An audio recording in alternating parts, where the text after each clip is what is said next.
ও, বাবা নেই, তার মানে মেয়েটি অসহায়। মেয়েটির পায়ের তলার মাটি নেই। মেয়েটিকে যা বলবো তাই করবে, যা বলবো তাই শুনবে। যেমন রাখতে চাইবো তেমন থাকবে, যা করব তাতেই সহমত হতে হবে।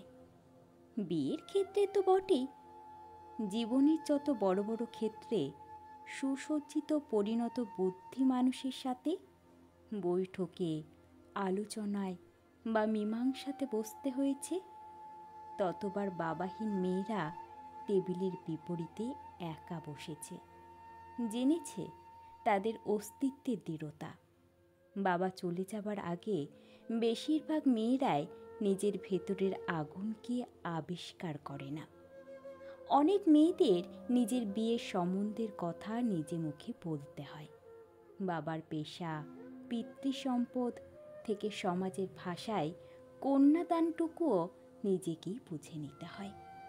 বাবা না থাকলে একটা মেয়েকে রাতারাতি বড় হয়ে উঠতে হয়।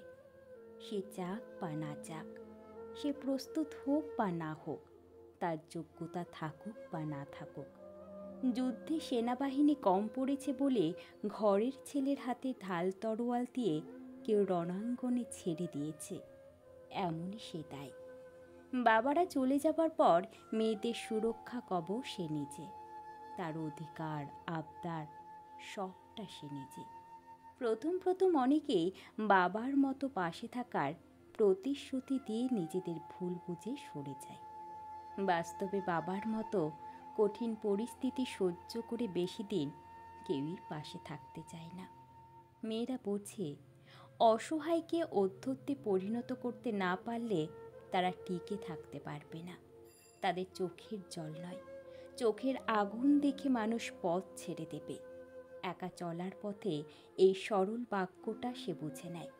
মহাভারতের পাতার মতো আজও পৃথিবীর মাটিতে এক চুল জায়গা কেউ ভালোবেসে ছাড়বে না। প্রতিটি জিনিস, এমনকি কখনো কখনো অধিকারও আদায় করে নিতে হবে।